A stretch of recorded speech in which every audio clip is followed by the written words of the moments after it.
Hello, jazz bass trombone students from across the great state of Tennessee in grades 9 through 12 who are auditioning for All-State Jazz or Regional Jazz, but we all use the same music on this. You know, the jazz ensemble is the only true All-State. Yes, that's true. Doesn't take a quota. This many from here, this many from here. This many. It's, hey, let's listen to these people. These are the absolute best. Doesn't matter where they're from. It's the only true all-state organization. Yes, it is. I said it. I mean it. So, all right. So this one is open reflection. All righty. Looks like I get to do some neat arpeggios. Okay. Hold on. Okay. Straight eighth notes on a ballad. Yes. But there's a but. Yes, but with smooth articulation, I refer to it as a ballad swing, which is not swing, but they're not like eighth notes in a Latin tune. I think you'll see what I'm kind of talking about as I play. So, well, first of all, this first doohickey and this rhythm beginning, it's not going to be. It will not be this. Especially if that trigger sticks. Hello, don't do that. You've been doing fine all day. Everything's good. All right, here we go. No, not doo-dee-dee. So you're not going to do that. Everything's going to be more even. Kind of like bell tones. Yeah. Huh.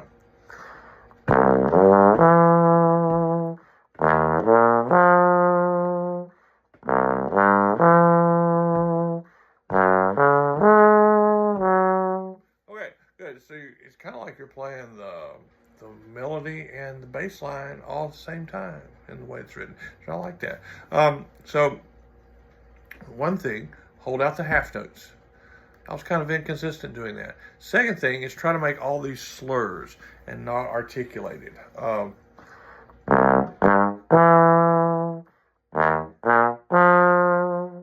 could play that B flat in third position with the F valve if you wanted. But you got to come to first anyway. So, and if you don't have two of these, you're playing your C's out here in seventh. You could also play the G out there. Oh, did you know that? You play the C and the G in seventh position on the F side, and then you can play the E open.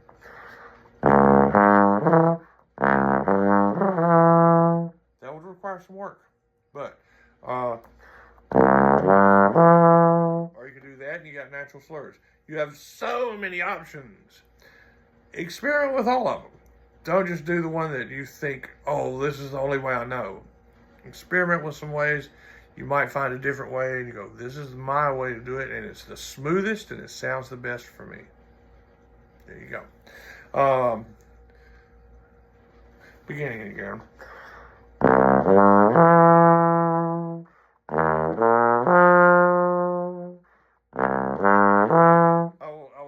We'll stop here. Say, bass drum vibrato is a very personal thing. I made a big deal about that in at least one, maybe two of the tenor trombone excerpts. But if you choose to use vibrato, things to think of. One is you have to establish the note first and then wiggle. Okay? Do you wiggle up or do you wiggle below? If you have to ask that question, don't use vibrato. Okay? Because it should be something that occurs organically, naturally, and it just happens. Okay? So if I'd use vibrato for the slide,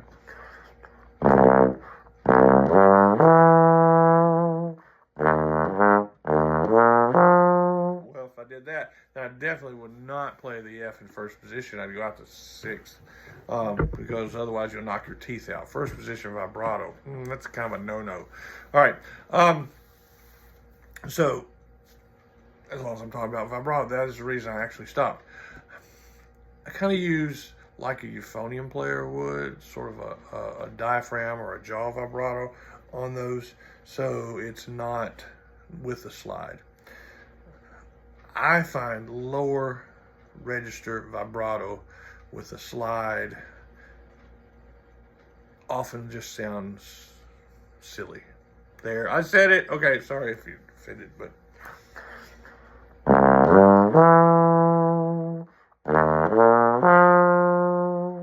So there is a little hint, but I'm kind of doing it here and down here, and get an argument about that with all vibrato should be here. Well, whatever. I'm not doing it with a slide. That's the main thing I want you to realize. If you do and it sounds okay, great. But if it sounds like something mechanical, don't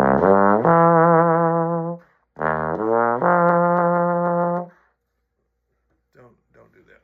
Yeah, don't. Please don't. Okay, let's go on. Let's see. Second line.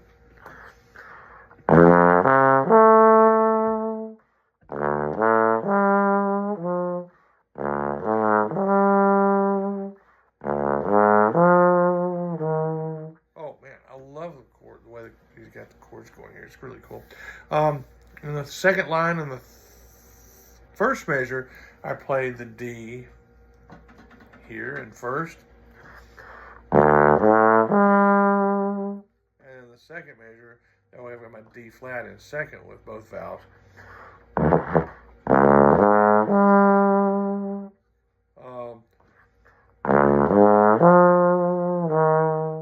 I think I taper the ends of both the lines.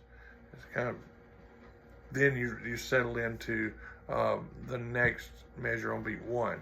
Beat one on all these things is where the emphasis goes. 1 and 2, 3. 1 and 2, 3. 1 and 2. Okay, so we're kind of pushing all the way into beat one. But that's where the emphasis goes. And on those long notes, that'll kind of give you a way to, if you're not doing vibrato, at least you'll kind of dynamically lead into there. Like, let's see, last part of line 2.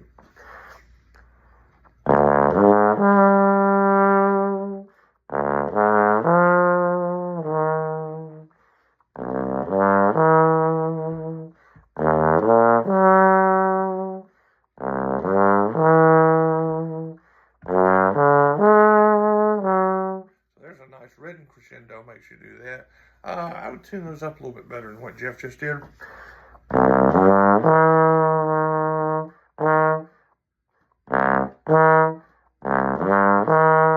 again, that C minor triad there. I know I need to kind of go over that, get that in my ear a little better.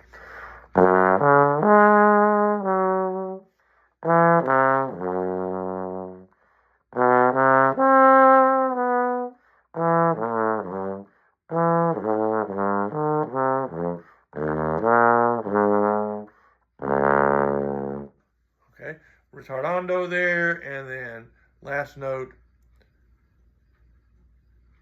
What do you call that? If you said cesura, you get an A. If you said railroad tracks, out. Okay. But anyway, so you're gonna put a pause there. So lengthen, especially that last note. I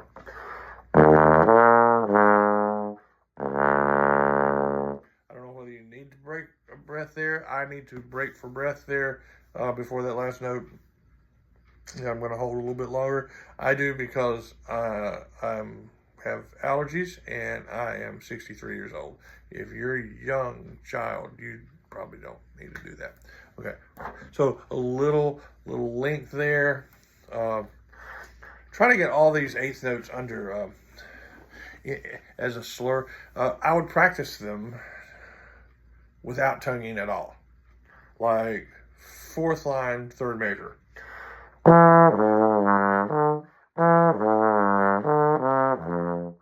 Okay, so I do it without any tongue at all. That way I can see where the smear is, and then I know to articulate that with legato tongue. That's in like one of the videos. That's in the introductory one. Yes.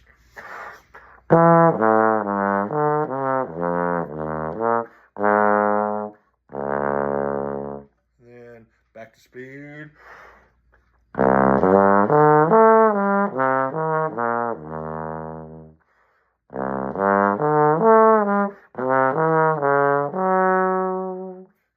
Yeah, those will lend themselves really nicely to crescendo as that line goes up. Slight decrescendo. Nature will take its course. You're going to get softer anyway. On the last measure of each of those two measure groups. But try to build up as you go up to the D and the A. I want to beat 2 in both those measures. Yes? Okay. And then, oh, what does that say? Swing eighths. Oh, my goodness. So.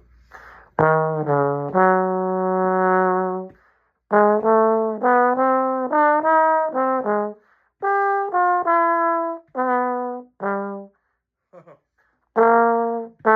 right. First of all, do remember what key you're in. Had to double take there when really should it is B natural. Yeah. Except when marked B flat. So you got that one line where it goes up high because everyone likes to play a high G on a bass trombone. And right there's where it swings. Yes. So.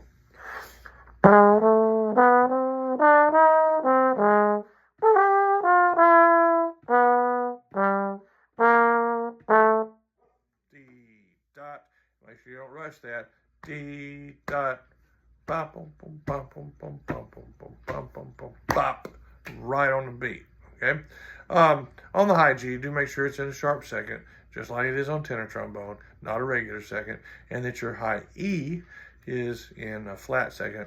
So I would practice those notes going. So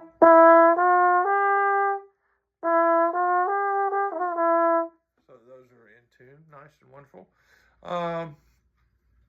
That swing starts on the eighth note on the swing and of 1. You know how I have swing eighth notes? Well, that means the eighth rest are also swing. So, dee da. Your brain has to go from G da da da D D G G G G. So if you this is almost too much math. If we're thinking eighth notes are like triplets, swing eighth notes. So it's usually that triplet is like D D D D D, like 2/8 tied, and then the 3/8 of the triplet. So that eighth rest is like 2/8 notes swing tied. I gotta get a calculator. Anyway, but don't you need to come out on the end of the beat. 1 and. Okay. There you go. And don't get carried away.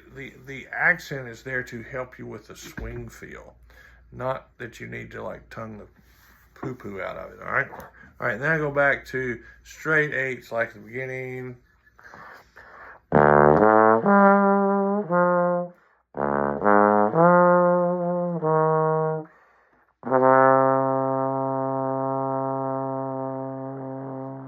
we gotta hold that a long time.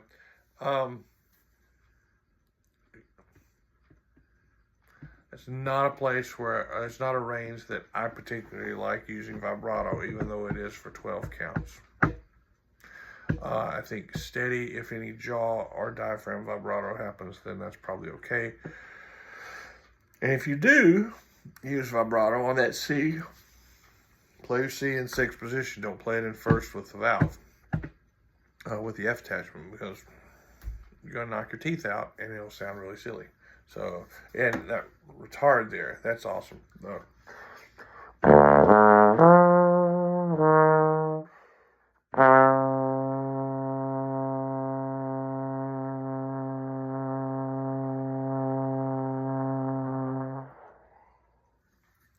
I think I'd try to just hold it steady, and then maybe on the last measure, last 3 counts, just let it taper. You'll need to practice that, though, so you can develop the control you need. All right. Well, that's all of that one. Go through these eighth note passages trying to slur everything.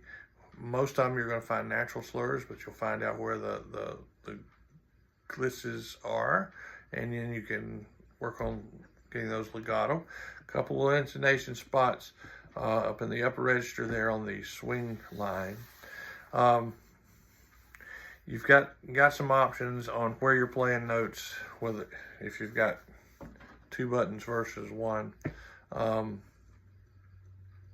And for me, it's kind of a mixture. Sometimes, well, I mean, C always for me is both and fourth, but the D especially, sometimes it works great up here first, sometimes it works with both valves, and sometimes it works best out there in flat fourth, sharp fifth with the F side.